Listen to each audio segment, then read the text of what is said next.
tepat pukul 4.30 waktu Indonesia Barat, 30 September 1996, bersama Jaro Pulung, Sarta, Jama, dan Panggiwaralim, serta beberapa warga kampung Kaduketug lainnya, kami mulai melangkahkan kaki menuju wilayah kampung Cibeo. Pakaian yang kami kenakan juga seragam, terdiri dari ikat kepala atau yang kerap disebut lomar berwarna biru tua atau batik, baju kampret berwarna hitam, celana pendek yang juga berwarna hitam, serta tas koja yang lengkap dengan sebilah golok terikat di pinggang masing-masing. Saat itulah seluruh warga masyarakat Baduy yang sudah dewasa berduyun-duyun menuju tempat upacara adat yang disebut ngasek serang tanpa mengenakan alas kaki. Tiap laki-laki memegang tongkat kayu yang runcing yang disebut asek yang mereka peroleh di tengah perjalanan dengan menebang pohon kecil yang panjangnya sekira 1-2 meter. Sambil terus berjalan, tongkat tersebut dirapikan dengan sebilah golok yang tersedia.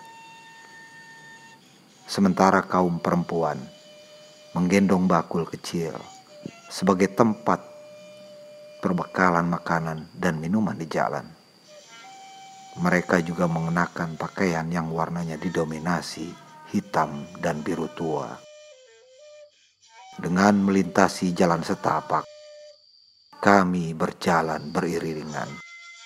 Kebiasaan ini mereka lakukan pada saat berjalan di luar desa Kanekes, secara konsisten tanpa berhenti atau istirahat.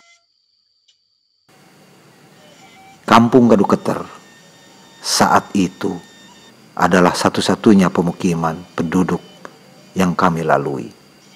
Selebihnya hanya tebing, bukit, tanjakan, serta pemandangan alam yang sangat indah dan hijau menakjubkan, bebas polusi. Sekitar pukul 6.15 waktu Indonesia Barat, dari kejauhan sayup terdengar suara asing yang berirama. Itulah suara angklung buhun. Angklung buhun yang juga disebut angklung gubrag merupakan alat musik masyarakat Baduy yang terbuat dari bambu dan dilengkapi dengan beduk. Penggunaannya hanya dilakukan 1 kali dalam setahun, yakni pada saat upacara adat ngasek. Atraksi kesenian ini dilengkapi dengan pantun dan syair. Doa. Iramanya sangat sederhana dan relatif monoton. Acara ini sangat kental dengan nuansa religius, mistik. Pada lahan yang hanya sekitar 1/4 hektar tersebut, terdapat sebuah susunan dari sejumlah benih tanaman padi. Di sana juga terdapat 1 unit bangunan berupa gubuk, tempat para palawari yang mengenakan pakaian serba putih. Masing-masing palawari mengenakan pakaian yang berbeda dengan warga lainnya, yaitu menggunakan pakaian serba putih dan dilengkapi dengan selendang sejenis kain sorban yang menyilang di dadanya guna mempersiapkan segala sesuatunya. Anehnya, dari jumlah peserta upacara yang lebih dari 1.000 orang tersebut, tidak terdengar suara gemuruh atau hiruk pikuk sama sekali. Yang ada hanyalah suara alam yang diselingi perbincangan kecil di antara sebagian peserta. Itu pun dengan suara yang hampir tidak terdengar.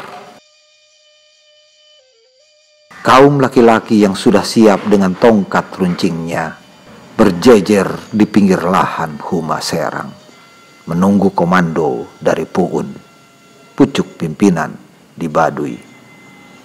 Sementara kaum perempuannya secara bergiliran diberi bibit padi yang sudah disiapkan oleh para petugas adat yang ada di kampung Cibeo, Baduy Dalam. Benih padi tersebut sebelumnya diberi doa selama 3 hari 3 malam. Setelah keseluruhan kaum perempuan diberi bibit padi oleh para pelawari, maka kaum laki-laki segera mengambil posisi di barisan terdepan.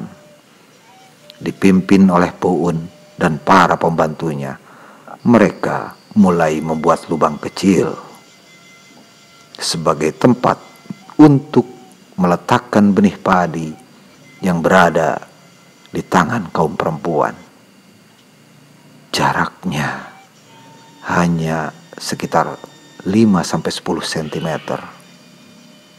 Tidak teratur.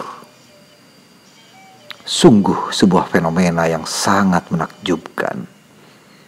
Saat menyaksikan peristiwa bersejarah yang luar biasa itu, serasa berada di alam lain. Dalam waktu yang tidak lebih dari 30 menit, maka proses penanaman padi yang pertama kali dan disebut ngasek serang tersebut selesai. Angklung buhun pun tidak terdengar lagi. Semua peserta terlihat ceria penuh harapan, meski keringat mulai nampak di kening mereka. Terlihat bening saat terkena sinar mentari. Selang beberapa saat kemudian, para petugas adat mulai sibuk membagikan bungkusan nasi kepada setiap peserta.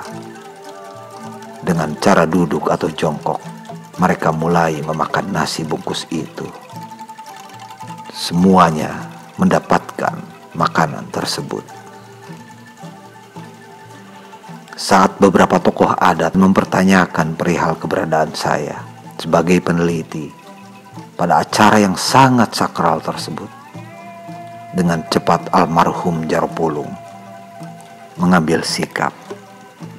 Dengan cerdik ia menjelaskan bahwa saya adalah keluarga mereka juga yang sudah lama merantau. Penjelasan tersebutlah yang membuat saya selamat dari jeratan hukum adat yang berlaku di sana. Karena di Baduy dikenal istilah mancala putra, mancala putri. Setelah makan bersama selesai, secara perlahan satu demi satu, para peserta mulai meninggalkan lahan Humas Serang menuju rumahnya di kampung masing-masing. Humas Serang ditinggalkan untuk beberapa waktu, yakni ketika musim ngoret atau menyiangi rumput tiba. Di hari yang sama, upacara ngasek serang juga dilaksanakan di kampung Cikesik dan kampung Cikartawana. Pesertanya adalah selain warga kampung Baduy Dalam masing-masing, juga diikuti oleh warga kampung Baduy Luar yang berdekatan dengan lahan Humas Serang.